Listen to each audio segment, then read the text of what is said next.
खरं तर महात्मा गांधींनी म्हटलंय, निसर्ग सगळ्या लोकांच्या गरजा पुरवण्यासाठी सक्षम आहे, परंतु एखाद्या माणसाची हाव निसर्ग पुरवू शकत नाही।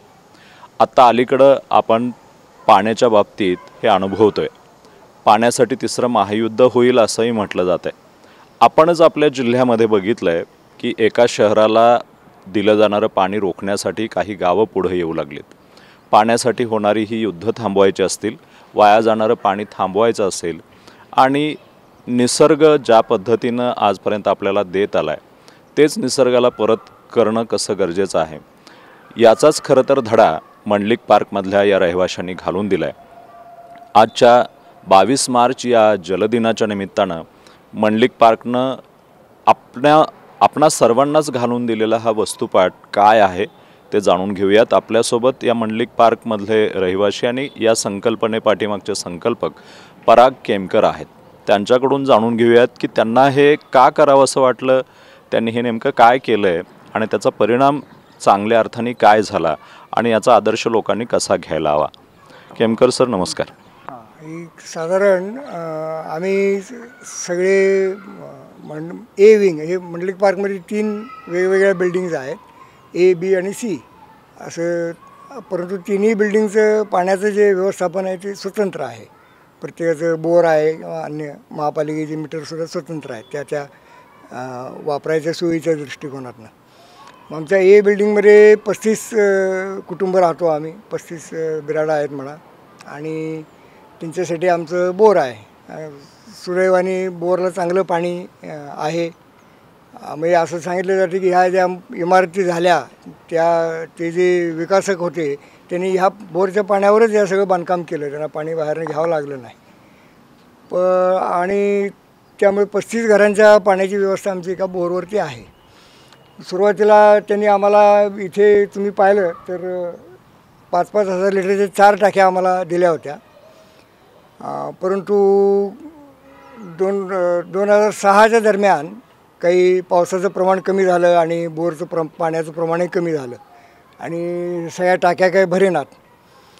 पुन्हा मग आम्ही विचार केला की कल्पना अशी केली की बाबा ही मोठी भांडी आहेत तर आपण ती लहान केली, तर म्हणून आम्ही यातल्या प्रति एक टाकी डिस्कनेक्ट केली आणि 20,000 लिटरच्या ऐवजी 10,000 लिटरचं भांडं तयार केलं असं म्हणा, की जेणेकरून ते भरलेलेही समजेल आणि वापरलेले किती खर्च झाले हेही समजेल।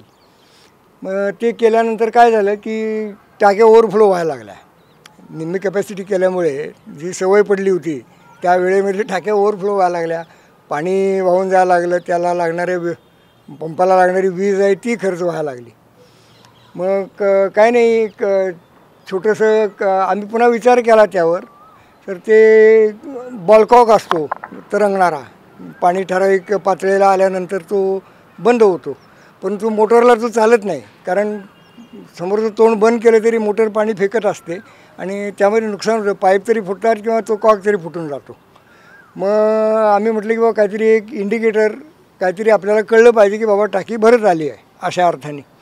मग आम्ही एक तेच बॉलकॉकचंच तंत्र वापरून त्या फ्लोटला एक छोटा स्विच जोडून त्याची बेल एक खाली तळमजल्याला जोडली।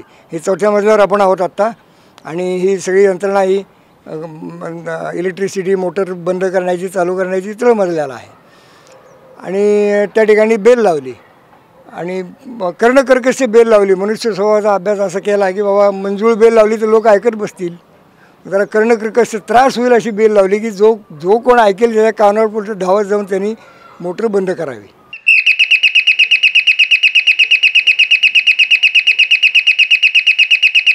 अशा अर्थाने आणखीन एक त्यामध्ये अशी रचना केली की या टाक्या पूर्ण 100% भरत नाही, साधारण 80% टाकी भरल्यानंतर बेल वाजेल अशी सेटिंग त्यामध्ये केलेली आहे। त्यामुळे एखाद्या वेळेस 5 मिनटं वेळ जरी झाला मोटर बंद करायला तरी फारशी अडचणी येत नाही।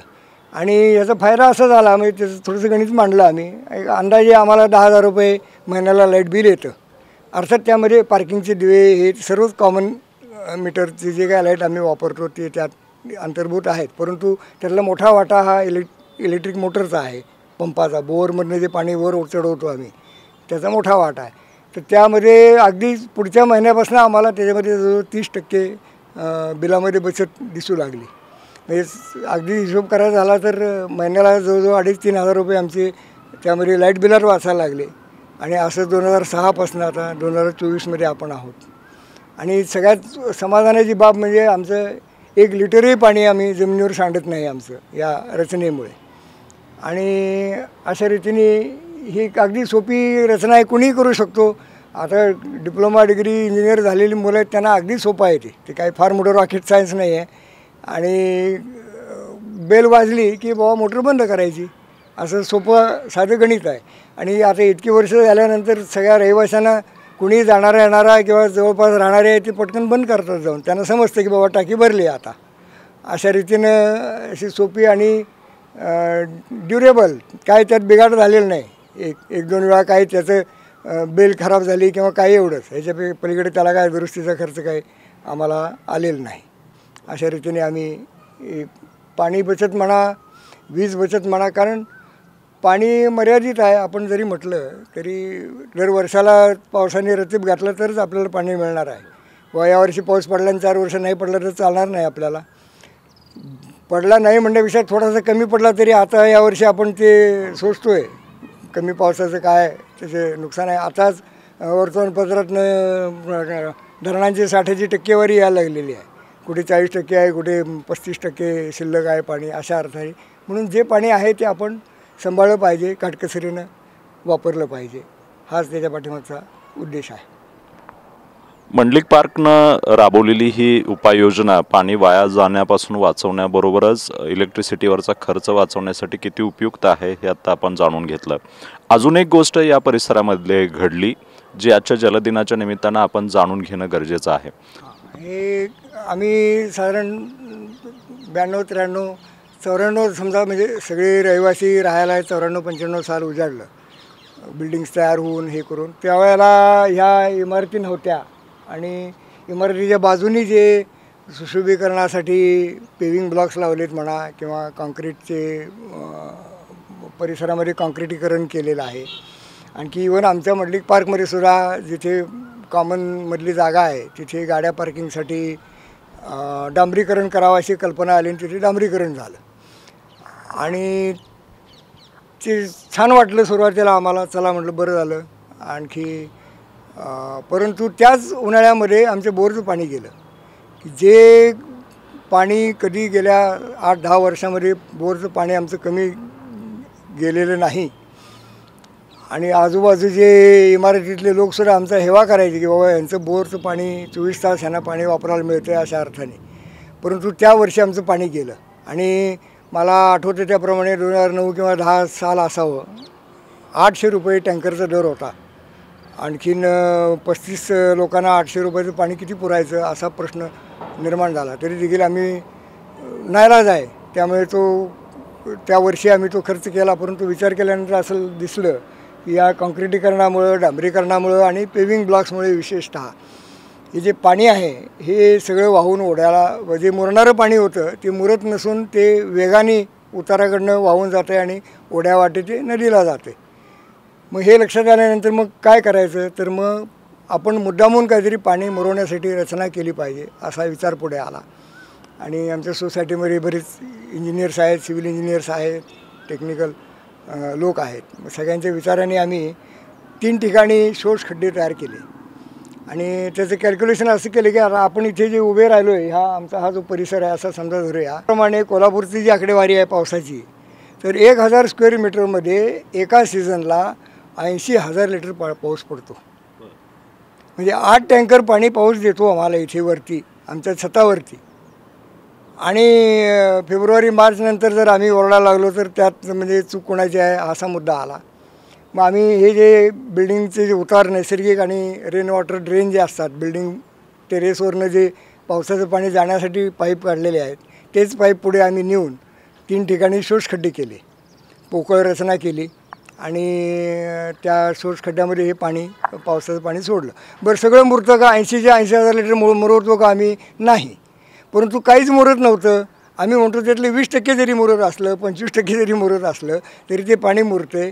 आणि त्याला तसं गणित नाही आहे की बाबा मी माझ्या दारात पाणी मुरवलं तर माझ्या बोरलाच लागेल किंवा माझ्या विहिऱ्याला लागेल. पण हे पुण्याचं काम आहे. आमचा अशी भावना आहे की हे पुण्याचं काम आहे. पडणारा पाऊस हा नाहीतरी वाहून नदीला मार्गे समुद्राला जाणार आहे. पाणी समुद्राला गेलं की परत आणता येत नाही तिथनं.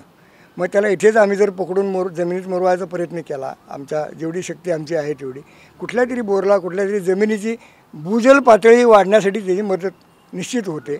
परंतु ही रचना केल्यानंतर जसं काँक्रिटीकरणामुळे एका सीझनला पाणी गेलं, पुढच्या सीझनला आम्हाला भरपूर पाणी आलं आणि आज ताग्या 2024 साली 20 वर्ष झाले आम्हाला पाण्याचा काही प्रश्न आलेला नाही. असं तर हा म्हणजे माझं सगळ्यांना मत असं आहे की हा मुद्दा पाऊस पडला वाहून गेला असं नाही. आपण अगदी छोटे छोटे उपाय असतात निसर्गाचे. आता पाणी मुरवायचे अगदी सोपे उपाय आहेत. त्याच्यामध्ये काही एकदाच करायचे, ते काय वरचेवर दरवर्षी खर्च आहे असं काही नाही आहे. परंतु आहे ते आपण सांभाळणं पाहिजे. थोडंसं आपण जागरूक झालो, थोडासा विचार आपण केला, हे सहज शक्य आहे. आणि आम्हाला जर अनुभव अतिशय उत्तम आला, काही त्याच्यामध्ये अडचण येत नाही आहे. यावर्षी आपण मार्च महिन्याच्या अखेरच्या आठवड्यामध्ये आहोत आणि यावर्षी आपण उन्हाळ्याची तीव्रता बघतोय आणि पुढं मे महिन्यापर्यंत आपण पाण्याचा वापर कसा करणार आहोत, पाण्याची उपलब्धता कशी असणार आहे, हे खरं तर आता आपल्याला जागं करण्याची ही वेळ आहे. आणि आज आपण या क्षणाला जागे नाही झालो तर आपल्याला भविष्यात पाण्याच्या भीषण संकटाला सामोरं जावं लागेल. आज आपण ज्या स्थितीत आहोत त्याच्या अगोदर 2006ला ही सगळी मंडळी मंडलिक पार्कमधली जागी झाली. त्यांनी टाकी भरताना वाहून जाणारं पाणी वाचवलंच, परंतु पावसाळ्याच्या काळामध्ये जमिनीवर आणि इमारतीच्या छतावर पडणारं पाणी बांधून ठेवलं. त्यातल्या पाण्याचा वापर रेनवॉटर हार्वेस्टिंगच्या माध्यमातून ते त्यांच्या जलस्रोताची पातळी वाढवण्यासाठी, भूजलाची पातळी वाढवण्यासाठी करतायत.